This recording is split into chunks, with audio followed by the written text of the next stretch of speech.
안녕하세요. 진약사입니다. 여러분의 혈액 관리를 제가 항상 건강의 제 첫 단추라고 그렇게 늘 말씀을 드리는데요. 그 혈액 관리 중에서도 요즘에 이제 사람들이 가장 걱정하는 것이 고지혈증이잖아요. 제가 오래전에 고지혈증을 약 없이 치료하는 방법이라는 영상을 올린 적이 있어요. 오늘 그 이야기를 또 재구성해서 여러분들한테 알려드리려고 합니다. 콜레스테롤이 높다. 피 속에 기름이 많다. 이것이 왜 문제가 될까요? 우리 몸의 가장 중요한 그 생명의 원천이 피거든요. 혈액의 상태인데요. 사혈을 해보시는 분들은 아주 잘 아시더라고요. 피를 뽑는 거 있잖아요. 피만 잘 뽑아도 사혈만 잘해도 마치 우리 몸에 어떤 응급처치를 한 것처럼 굉장히 몸이 가볍고 좋다고 해요. 피를 좀 뽑아내면. 사혈의 그 매력에 빠져가지고 거의 사혈 중독이 되신 분들도 제가 봤거든요. 하지만 피는 계속 뽑으면 그거는 이제 나중에는 독이 되는 거죠. 정말 피를 뽑아서 더 몸이 망쳐지게 되는데요. 근데 사혈을 했을 때 그런 경험이 우리한테 혈액이 건강에 얼마나 중요한가 이런 거를 많이 알게 해주는 부분이 있어요. 근데 제가 혈액을 좋게 하는, 혈관을 좋게 하는 그런 방법으로 제가 만든, 그 치료법이 생기산과 비타민 요법이잖아요. 그거를 사람들이 한 달이나 혹은 석 달, 6개월 이렇게 먹다가, 피의 상태를 이렇게 보면요. 그분이 예를 들어서 그 전에 정기적으로 사혈을 했던 사람이다. 그러면 자기 사혈을 해주는 그 사혈 전문가가 보고 깜짝 놀란대요. 정말 혈액이 좋아졌다고. 그러니까 피의 상태가 좋아지면 그냥 전신에 우리 몸에 있었던 여러 가지 병, 염증, 통증, 사지 저리고 또 여러 가지 면역이 안 좋아가지고 항상 감기 걸리고 피곤하고 이랬던 것이 그냥 다 정리가 되거든요.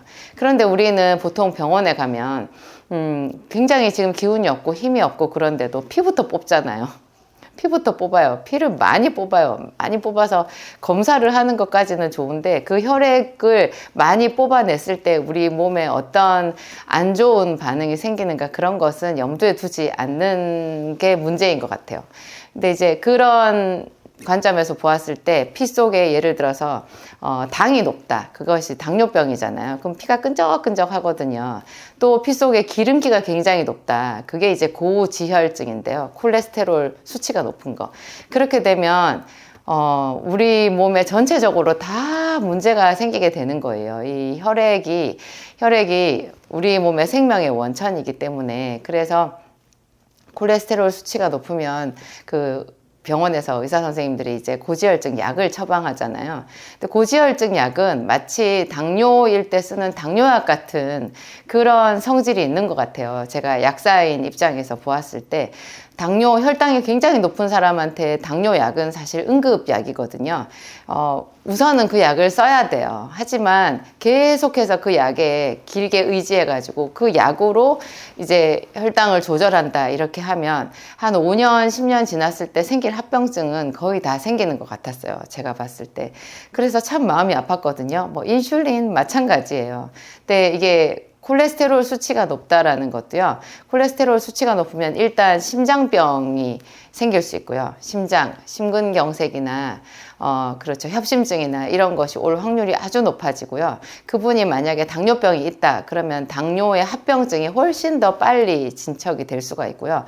전신에 염증을 불러올 수 있어요. 그리고 혈액순환이 잘 되지를 않아요. 보통 콜레스테롤에 검사할 때 총 콜레스테롤이 있고 HDL, LDL, TG 이런 게 있잖아요. 총 콜레스테롤은 요즘에는 한 200 이하를 정상으로 보고요.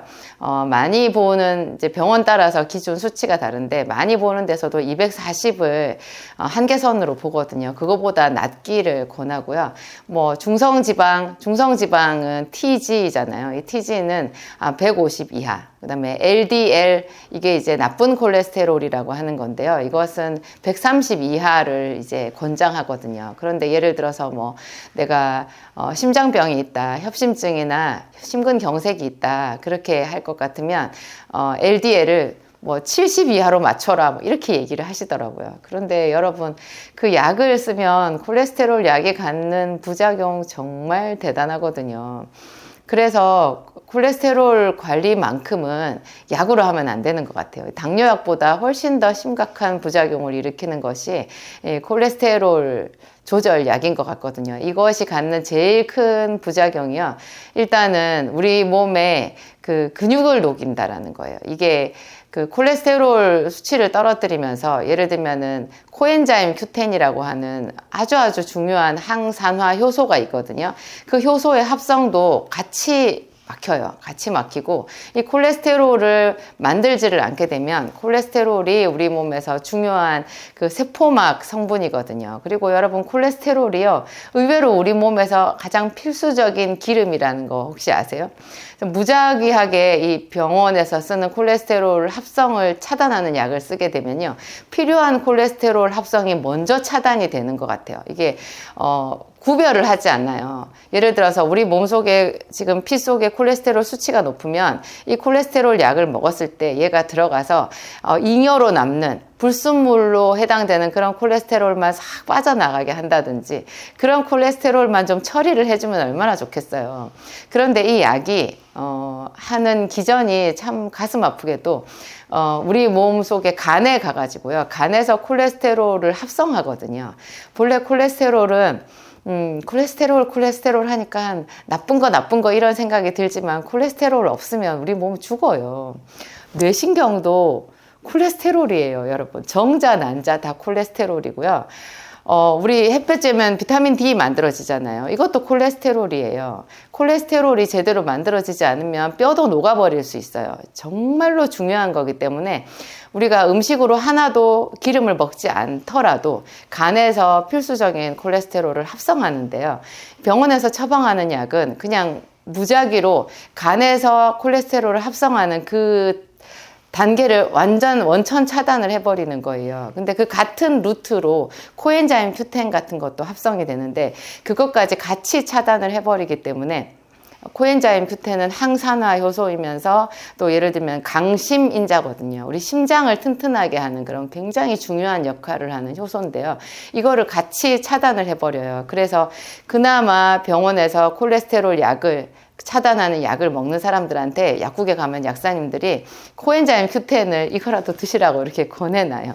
이거라도 드시면 좀 부작용 덜하다고 그렇게 얘기하는데 먹으면 좀 낫기는 하죠. 그렇지만 저는 이제 웬만하면 콜레스테롤 약을 드시지 말라. 다른 방법으로 조금 복잡하고 조금 신경이 쓰이는 것 같아도 좀 내 몸에 대해서 내가 가장 전문가잖아요. 의사 선생님은 옆에서 도와주는 분들이거든요.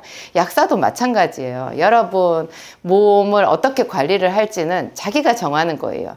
여러분 하루 종일 하루 세 끼 음식을 뭘 먹을지 의사가 정해주나요? 여러분들이 정하시잖아요. 내가 어디 가서 놀지, 무슨 일을 할지, 언제 잘지, 누구를 만날지 이런 거 다 자기가 정하잖아요. 마찬가지로 자기 몸을 위해서 어떤 식으로 시간을 쓰고 어떤 음식을 먹을지를 자기가 정하는 것이 맞는데요. 이렇게 정하려고 하면 조금 공부를 하셔야 되는 거예요. 조금 공부도 하고 조금 복잡하지만 머리를 쓰면 훨씬 더 내 몸에 맞는 내 나름대로의 이렇게 건강 관리 방법을 찾아낼 수가 있고요. 그러면 남들보다 더 젊고 더 생기 있고 더 활기차게 인생을 살아갈 수가 있는 것 같아요. 제가 그런 정보를 여러분들한테 드리는데요. 일단 콜레스테롤 수치를 조정을 하고 싶으면 여러분들의 콜레스테롤 수치를 알고 계시는 게 좋아요. LDL이 높은지 TG가 높은지 LDL, TG 이 두 가지가 문제거든요. 근데 TG 같은 경우에는 이게 중성지방이잖아요. 중성지방이 높게 나온 사람들은요, 대부분 음식에서 거의 다 원인이 있어요. 아주 드물게 체질적으로 TG가 엄청 높은 사람들도 있더라고요. 근데 그런 경우는 정말 드물고요. 대부분은 음식만 조절을 해도 TG가 그냥 내려가요. 음식 어떤 거냐? 단 거. 그 다음에 저녁에 왜 맥주나 치킨, 맥주 치킨 이런 걸로 자기한테 상 주시는 분들이 있더라고요. 소주에 삼겹살 뭐 이런 거 계속 먹는 사람들 있죠. TG가 뭐 300, 400, 500 그냥 막 올라가요. 이게 150 이하로 지켜야 되는데요. 얼마나 참 이 음식을 사람들이 자기 집에 키우는 강아지 아무거나 먹이지 않죠. 그런데 강아지보다 내 몸은 얼마나 귀해요. 그런데 입에 맞다고 그냥 기분 내킨다고 저녁마다 치킨에 맥주에 삼겹살에 소주에 그리고 그 달달한 음료 있죠. 달달한 음료 그런 거 막 그냥 벌컥벌컥 드시고 카페 가면 음료 이런 거 팔잖아요. 그런 거 가리지 않고 한 잔 시켜서 한 잔 다 드시고 이렇게 하면 TG는 그냥 솟구쳐 버려요. 여러분 무엇을 먹느냐가 굉장히 중요하거든요. 광우병이 생긴 이유가요. 소가 먹어서는 안 되는 소 내장으로 만든 사료를 먹여가지고, 그러니까 소는 초식 동물이기 때문에 풀을 먹어야 되는데, 풀이나 곡물을 먹어야 되는데, 소한테 소의 내장을 갈아서 먹인 거예요. 소의 뼈를 갈아서 먹인 거예요. 소에게 육식을 시킨 거죠. 그러니까 소가 미쳐버려서 그게 소의 시체를 해부를 해보니까 그게 그 속에 이제 뇌가 다 구멍이 뻥뻥 뚫린 광우병이 생겼잖아요. 소만 그렇겠어요. 사람들도 우리가 먹어서는 안 되는 음식, 적게 먹어야 되는 음식이 있는 거예요. 그래서 제가 말씀드리는 게 너무 지나치게 튀김 음식, 그 다음에 탄수화물, 고탄수화물인데 특히 집에서 먹는 밥을 막 경시하시는 분들이 있는데요. 저는 밥 많이 먹어서 고탄수화물이라고 생각하지 않아요. 고탄수화물은요, 우리가 먹는 과자나 빵이나 이런 게 문제예요. 한국 사람들은 빵을 간식으로 먹잖아요. 그런데 그 빵이 대부분 제과점에서 파는 빵이 굉장히 달아요. 엄청나게 달고 그 빵 안에 여러분 굉장히 많은 기름 들어가는 거 아시죠? 그 좋은 버터 넣는 거 아니거든요. 그런 좋지 않은 기름에 또 엄청난 양의 설탕에 그 또 식품 첨가물 이런 것들이 잔뜩 들어가 있는 빵 이런 것이 고탄수화물 식사의 원인이 된다는 거, 그런 거 생각하시고 이런 좋지 않은 음식을 먹는 것부터 일단 조절을 하셔야 돼요. 그리고 그 다음에 이제 우리가 할 것이 좋은 거를 먹는 거죠. 좋은 거를. 나쁜 것은 차단하고 그 다음에 좋은 것을 먹는 건데요. 그게 바로 제가 자주 말씀드리는 기름은 기름으로 치료한다. 저는 오메가3 굉장히 강조해요. 오메가3는 사람들이 들기름 이런 걸로 먹는다고 생각하시는데요. 들깨로 오메가3를 먹으려고 하면 정말 신선한 들깨를 먹었을 때 우리가 그 먹는 양의 한 3% 정도만 오메가3라고 보면 돼요. 그것도 그나마 정말 신선한 들깨를 먹었을 때 얘기예요. 만약에 들기름으로 먹잖아요. 그러면 들기름을 뭐 한 10g 정도를 먹잖아요. 그러면 그 들기름 10g에서 글쎄요, 1g도 안 돼요. 1g도 안 되는 것이 그 오메가3, 신선한 오메가3라고 생각하면 돼요. 이게 거의 들기름을 기준으로 했을 때는 한 5% 정도가 순수한 오메가3라고 볼 수 있고요. 아주 신선한 5%니까 얼마나 적어요. 여러분 10g에서 1g이 10%잖아요. 그러니까 1g도 안 되는 거예요. 너무너무 작은 양을 먹을 수밖에 없고 그 나머지는 다 오메가3가 아닌 그냥 다른 기름이거든요. 그래서 저는 오메가3를 제대로 섭취를 하려면 건강기능식품으로 섭취를 하시라 그렇게 말씀드려요. DHA, EPA 이것이 오메가3의 구체적인 세부 성분이잖아요. 요 합이 한 캡슐, 한 1000ml 캡슐 안에 최소한 700ml 이상 들어가 있는 걸로 드시는 게 좋아요. 제 진약사몰에 들어가 보면 오메가3가 종류대로 이렇게 있거든요. 그 종류 따라서 선택해서 먹을 수 있는데 잘 모르겠으면 아무거나 드셔도 돼요. 저는 제가 주로 강조해서 드리는 게 프리미엄 RTG 오메가3. 오메가3 중에서도 앞에 RTG라고 붙어 있는 그런 제품을 사서 드시는 것이 순도도 높고 흡수율도 높거든요. 오메가3가 생선 기름이기 때문에 소화가 잘 안 될 수가 있는데요. 예를 들어서 병원에서 처방하는 오메가3는 순도는 높지만 흡수율이 낮아요. 그게 RTG가 아니거든요. 그래서 건강기능식품 중에서도 RTG라고 붙어 있는 그런 건식 제품을 섭취하는 것이 가장 좋은 방법이고요. 오메가3 외에 레시틴이라는 기름이 있어요. 제 진약사몰에는 이렇게 과립형으로 되어 있는 숟가락으로 떠먹는 레시틴이 있는데요. 이 레시틴이 콩에서, 대두에서 추출을 한 거잖아요. 콩하고는 완전히 달라요. 여러분, 콩은 주로 단백질이잖아요. 그 속에 레시틴이라고 하는 기름을 따로 추출을 해야지 이게 우리가 원하는 어떤 치료 효과가 있는 나쁜 기름을 이렇게 좋게 바꿀 수 있는 치료 효과를 노려볼 수 있거든요. 이것도 건강기능식품 형태로 섭취를 하셔야 되는데 캡슐로 되어 있는 것보다 과립 형태가 훨씬 더 한 4배 내지 5배 정도 효율이 높기 때문에 제가 과립 형태로 제품을 만들어서 제 진약사몰에 올려놓았어요. 이거를 하루에 밥수저로 1스푼 정도 드실 거를 제가 권해요. 용법에는 보면은 거기 들어있는 스푼으로 2스푼 먹으라고 되어 있는데요. 2스푼 먹을 수도 있어요. 그런데 저는 기름을 한 가지 종류를 제대로 먹는 것보다 좋은 기름을 한 2-3가지를 그냥 조금 용량을 줄여서 먹는 것이 훨씬 더 효율을 높인다라는 것을 제 임상에서 찾아냈거든요. 그래서 오메가3, 하루에 제 제품 기준으로 하루에 2알 내지는 3알 정도 드시고요. 많이 먹는 사람은 3알 정도 먹고요. 저는 참고로 2알 먹고 있어요, 하루에. 그 다음에 레시틴은 밥수저 정도로 하루에 1스푼. 그 다음에 또 한 가지 권하는 게 감마리놀렌산이라는 게 있어요. 보통 오메가6 기름은 나쁜 기름이다 이렇게 알고 있는데요. 대부분 그래요. 오메가6 기름이 우리 밥상에서 거의 거의 다거든요. 오메가6 기름인데요. 근데 이 오메가6 기름 중에서 굉장히 특이한 한 가지 성질을 가지고 있는 기름이 감마리놀렌산이에요.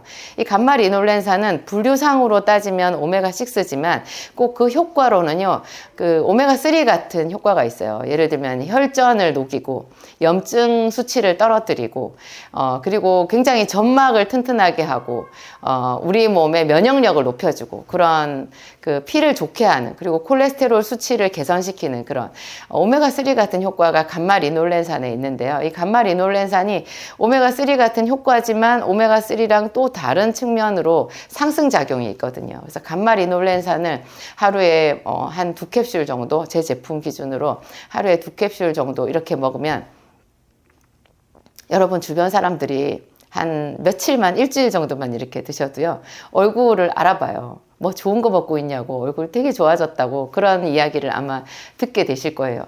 여러분, 피가 좋아지잖아요. 콜레스테롤이나 그런 거를 비롯해서 하여튼 혈액의 상태가 좋아지면 그게 그대로 피부색으로 반영이 돼요. 우리가 피가 안 좋아지잖아요. 그러면 벌써 얼굴색이 거무칙칙해져요.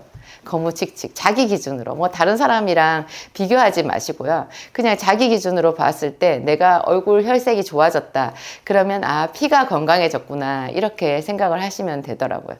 하여튼 기름, 제가 보통 기름 3종 세트 이렇게 말씀드리는데 오메가3, 감마리놀렌산, 레시틴. 이렇게. 요 외에 이제 식탁에서 우리가 먹는 기름으로 쓰는 가장 좋은 기름이 엑스트라 버진 올리브유를 말해요. 그냥 올리브유는 그런 효과가 없고요. 보통 마트 가서 사는 올리브 오일은 퓨어 올리브 오일이거든요. 그것은 그냥 먹을 수 있는 기름으로 겨우 이렇게 화학적인 처리를 해서 만든 기름일 뿐이죠. 그 본래 원료가 사람이 먹을 수 없는 나쁜 기름인 거예요. 그래서 그것에 어떤 치료 효과를 기대할 수는 없으니까 그런 퓨어 올리브 오일 말고 엑스트라 버진급 올리브 오일이 있어요. 그것은 산도라고 하는 그 어려운 용어를 기준으로 해서 산도가 0.8 이하일 때 엑스트라 버진이라는 말을 쓰게끔 되어 있는데요. 제 제품 진정주 올리브 오일은 산도를 최상급 0.1로 맞춰 놓았거든요.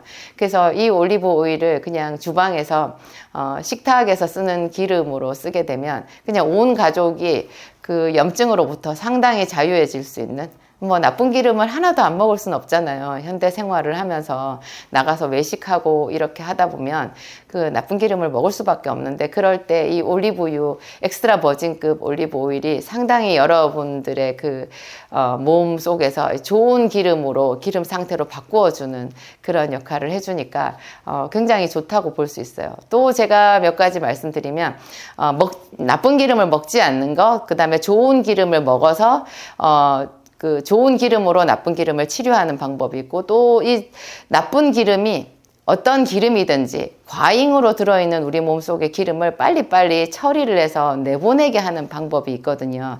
그런 것이 예를 들면 비타민 B 같은 거예요. 제가 제 제품 제 이름으로 진정주 비타민 B를 만들었는데 그게 이제 시중에 나오는 어떤 비타민보다 B의 함량이 높거든요. 그래서 제가 그 함량의 기준으로 해서 B100이라고 이름을 붙였는데요. 제 이름 비타민 B가 다 B100이라고 보시면 돼요. 이것이 몸속에 들어가면 우리 몸의 에너지 대사가 활발하게 이루어져요. 여러분 오래된 경유 자동차를 보면 악셀을 밟을 때 그냥 시커먼 연기가 나오잖아요. 그러니까 그게 그 경유를 넣었을 때 그 경유가 제대로 에너지로 전환이 되지 못하고 이게 불완전 연소가 되기 때문에 찌꺼기가 많이 나오는 거거든요. 우리 몸에도요, 내가 좋은 음식을 먹어도 내 몸속에 이런 비타민 B라는 그 보효소가 충분하지를 못하면 이게 좋은 음식을 먹었는데도 얘가 불완전 연소가 돼요. 그래가지고 안 좋은 찌꺼기가 몸속에 많이 생기는 거예요. 그래서 잘 먹었는데도 피곤한 거죠. 자꾸 몸속에 찌꺼기가 많아지니까 노폐물이 늘어나는 거예요. 그런데 비타민 B를 충분히 섭취를 하잖아요. 그러면 우리 몸속에 지방이나 탄수화물이나 이런 것이 다 에너지로 제대로 깨끗하게 연소가 되게끔 도와주는 작용이 있어요. 그래서 훨씬 덜 피곤하고 머리가 맑아지고 노폐물이 덜 생기는 거죠. 기름이든 고탄수화물이든 설탕이나 이렇게 단 음식을 많이 먹는다고 해도 이런 것들이 더 빨리 에너지로 전환이 되어서 그냥 우리 몸속에서 빠져나간다라는 결론이 되는 거예요. 그래서 제가 비타민 B를 굉장히 강조를 하고요. 마그네슘 같은 것도 이런 정상적인 에너지 대사에 굉장히 도움이 많이 되거든요. 마그네슘은 많이 먹을 필요는 없고 제 제품을 기준으로 했을 때 하루에 한 알 정도만 드시면 돼요. 마그네슘을 먹는 사람들이요, 당뇨가 덜 걸린다라는 확실한 연구 보고가 있거든요. 당뇨 걸리는 사람들이 대표적이잖아요. 당뇨 걸린 사람들이 좋은 음식을 먹었는데 자기 그게 힘으로 가지 않고 세포로 가지 않고 피 속을 둥둥 떠다니다가 온 전신에 합병증만 만들고 콩팥까지 망가지게 하는 그런 병이 당뇨병이잖아요. 그런데 이 당뇨가 있는 사람들한테 비타민 B와 마그네슘 이런 것을 충분히 섭취를 시키잖아요. 그러면 훨씬 더 합병증도 줄여주는데 혈당 수치가 잘 개선이 돼요. 그래서 가장 좋은 방법이라고 할 수 있어요. 당뇨약만 의지하는 것보다. 그래서 비타민 B, 마그네슘, 그 다음에 비타민 C를 많이 먹는 것도 이렇게 나쁜 기름으로부터 세포를 보호해주는 그런 좋은 작용이 있고요. 또 제가 한 가지 말씀드리는 것이 예를 들면 차전자 피라고 여러분 들어보셨어요? 차전자 피라고 하는 그 질경이 씨앗에서 추출한 그 섬유질 종류인데요. 이것이 우리 몸속에 이렇게 들어가면 굉장히 최상으로 좋은 섬유질이 돼요. 섬유질 좋다는 얘기는 여러분 들어보셨죠? 그래서 섬유질이 풍부한 야채를 많이 먹어라 이렇게 하는데 이런 야채 같은 경우에는 물론 야채도 많이 먹으면 좋겠지만 몸이 좀 약한 사람일수록 야채도 소화가 잘 안 돼서 잘 못 먹거든요. 그런데 그런 분들이 차전자피라고 하는 이런 제품을 먹게 되면 굉장히 손쉽게 질 좋은 섬유질을 많이 섭취할 수 있는 거예요. 그래서 이런 섬유질이 몸속에 들어가면 대장 운동을 활발하게 해주고 그 다음에 이런 당도가 높은 음료수라든지 아니면 그 기름기가 아주 많은 그런 나쁜 기름을 이렇게 먹었을 때 그런 것들을 다 흡착시켜서 장으로 내보내는 그런 역할을 해주고 또 장내에 좋은 유산균이 자리를 잡고 활동할 수 있도록 먹이가 되어주는 그런 이중적인 역할을 하게 되거든요. 그래서 피도 맑아지고 피가 맑아져서 간 피로도도 개선이 되는데 여러 가지로 면역력도 올라가고 그런 작용이 있어요. 하여튼 차전자피 같은 이런 섬유질 음식으로 치면은 야채라든지 특히 우엉 같은 거 많이 강조하더라고요. 뿌리 채소 있잖아요. 이런 것들 안에 들어있는 이 좋은 섬유질이 우리 몸속에 있는 이런 나쁜 기름, 우리가 먹었던 나쁜 기름 같은 거를 덜 피 속으로 흡수되게 만들어주는 그런 청소부 역할을 해준다라고 할 수 있어요. 유산균을 먹는 것도 굉장히 좋은 방법인데요. 유산균은 여러분 제발 요구르트 같은 제품으로 드시지 마세요. 제가 요구르트 회사에 어떤 감정은 없는데요. 요구르트는 너무나 달고 그거 자체가 없는 당뇨병을 만들게 생겼더라고요. 그래서 그리고 그 안에 들어있는 유산균이 장까지 가려고 하면 정말 많이 먹어야 되거든요. 불편해요. 그래서 그냥 프로바이오틱스라고 해가지고 제품으로 나와 있는 거 그거 하나씩 드시는 것이 요구르트 먹는 것보다 훨씬 간편하고 더 싸요. 오히려 더 경제적이에요. 하여튼 여러분의 혈액을 좋은 상태로 유지해야 이 환절기에 건강도 지킬 수 있다는 거 제가 좀 복잡한 말씀을 드렸지만 여러분 나름대로 영상 몇 번 반복해서 보시는 거 아주 좋고요. 혈액 관리 얼마든지 병원에서 처방하는 그 고지혈증 약 먹지 않고도 여러분 스스로 관리할 수 있다는 거 기억하시고 한번 도전해 보시기 바랍니다.